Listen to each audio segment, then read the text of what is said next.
three, four.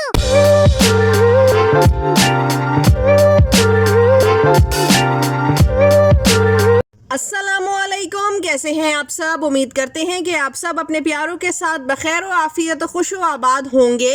आज का vlog शुरू हो रहा है लबे शीरीं की रेसिपी से, जो मैंने अपनी बर्थडे पे बनाया था। तो चलिए देखते हैं। यहाँ मैंने 1 लीटर पानी उबालने के लिए रखा है और साथ ही 1.25 कप रेनबो सेवइयाँ ली हैं, जो मैंने इसमें डाल दी हैं और करीबन 6 मिनट मैंने इनको पानी में तेज़ आंच पे उबाला।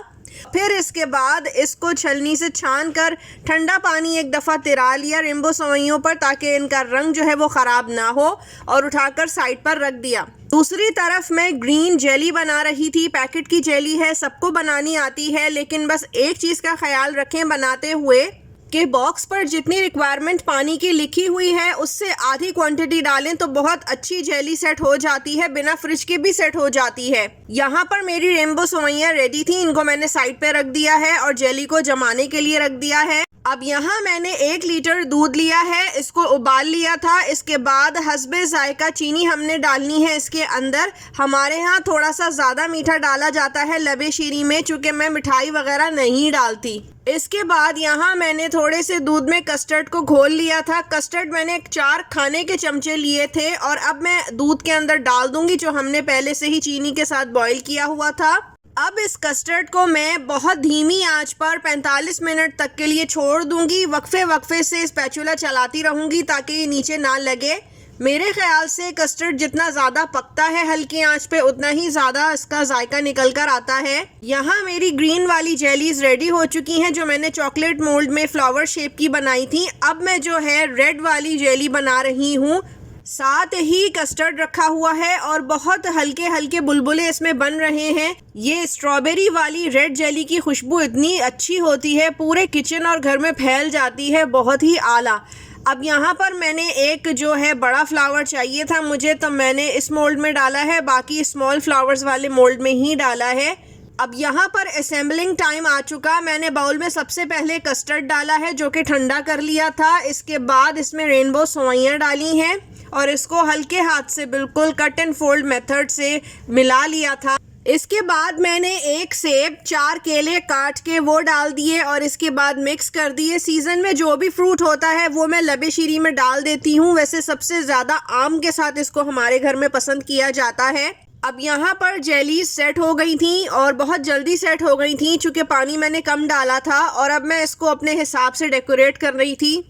यहाँ पर मैंने विपिंग क्रीम यानी हैवी क्रीम ली है 1/2 कप, और इसको खाली अकेला बिल्कुल बीट किया है। थोड़ा सा फोमी हो गया था, तो इसके बाद लबे शीरीं पर मैं एक लेयर बिछा दूंगी इसकी। ऑलमोस्ट सारी क्रीम को मैं इसी पर डाल दूंगी और इसके ऊपर लेयर लगाऊंगी कस्टर्ड की, जो बचा हुआ था। आखिर में मैं इसको जेली से और विपिंग क्रीम से गार्निश कर दूंगी। हमारे यहाँ कोई मिठाई और ड्राई फ्रूट और ये वो बहुत ज़्यादा कुछ नहीं डलता लबे शीरीं में, चूँकि बच्चों वाला घर है और बच्चों को ये सब चीज़ें ना मुंह में आती पसंद नहीं आती। तो बस ये मेरा लबे शीरीं रेडी हो गया था। आधे घंटे बाहर रख के फिर इसको मैंने रख दिया था फ्रिज में। ये लबे शीरीं इस तरह से भी बहुत मज़े का लगता है। शर्त ये है कि चीनी की मिकदार आपने सही रखनी है, क्योंकि अगर गुलाब जामुन, चमचम वगैरह नहीं डाल रहे तो चीनी की मिकदार इतनी होनी चाहिए कि खा के मज़ा आ जाए, जो कि आया हमें। अब यहाँ मैं जा रही थी स्कूल और जाने वाला टाइम, सुबह का टाइम मुझे बहुत अच्छा लगता है, जब हल्की हल्की धूप होती है, गर्मी होती नहीं और ठंडी ठंडी हवाएं चल रही होती हैं, बहुत आला। वापसी के टाइम पे बहुत गर्मी होती है, बहुत तपिश होती है और वो टाइम जो है ना वो ऐसा होता है कि बस जल्दी जल्दी घर जाया जाए।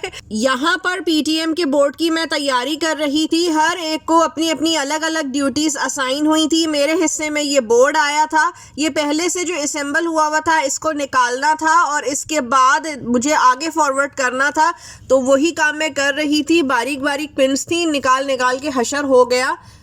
साथ ही मेरी बेटी भी मेरी हेल्प कर रही थी। यहाँ सामने जहाँ मैं आपको पॉइंट कर रही थी उससे राइट साइड पर मेरी क्लासरूम है। पीटीएम के साथ साइंस एग्जीबिशन भी रखी गई थी। पूरा नीचे का फ्लोर रेडी किया जा रहा था और बहुत सारे प्रोजेक्ट्स थे। ये प्राइमरी लेवल बच्चों के प्रोजेक्ट्स हैं और जाहिर है बच्चे मेहनत अपनी जितनी उनकी इस्तात होती है करते हैं, उनको इन्वॉल्व करना पड़ता है, उनको इंटरेस्ट होता है तो वो सब कुछ कर लेते हैं। एप्रिसिएशन बच्चों को ज़रूर देनी चाहिए, चाहे अचीवमेंट छोटी हो या बड़ी हो। जब आप बच्चे को अप्रिशिएट करेंगे तो वो बेहतर से बेहतरीन की तरफ जाएगा। लेकिन अगर आप अप्रिशिएट नहीं करते और चाहे एवरेज बच्चा हो या बिलो एवरेज बच्चा हो और आप उसके काम में तनकीद करते हैं, क्रिटिसाइज करते हैं, तो यकीन जानिए बच्चे का कॉन्फिडेंस शैटर हो जाता है, वो लैक ऑफ कॉन्फिडेंस का शिकार हो जाता है और आगे नहीं बढ़ पाता। इसके बाद वही टाइम था घर जाने का और मैं बस जल्दी जल्दी चाह रही थी मैं घर चली जाऊं, क्योंकि आजकल मैंने बहुत से लोगों से सुना है कि कोई कुछ नहीं बन सकता तो टीचर बन जाए, बहुत आसान काम है, जबकि ऐसा है नहीं। अगर आप किसी अच्छी अपॉर्चुनिटी को अवेल करते हैं, अच्छी जगह पर जॉब शुरू करते हैं या कर रहे होते हैं तो उसके लिए बहुत मेहनत करनी पड़ती है। अब यहाँ पर मैं ये किताबें आपको दिखा रही थी कि टीचर्स की जो जॉब है उसमें सिर्फ स्कूल टाइमिंग में ही जॉब करना नहीं होता, बल्कि काफ़ी सारा काम घर लाकर भी करना पड़ता है। कभी कभी जब टाइम नहीं होता या मूड नहीं होता तो बहुत मुश्किल हो जाता है करना। मेरे पास भी आज काफ़ी सारा काम था, इन सारा काम हो गया अल्हम्दुलिल्लाह। अब वक्त हुआ जाता है इस्लामिक सेगमेंट का और आज जिस मसले के ऊपर मैं आपको वजीफ़ा हदिया कर रही हूँ ये तकरीबन हर दूसरी खातून की कहानी है।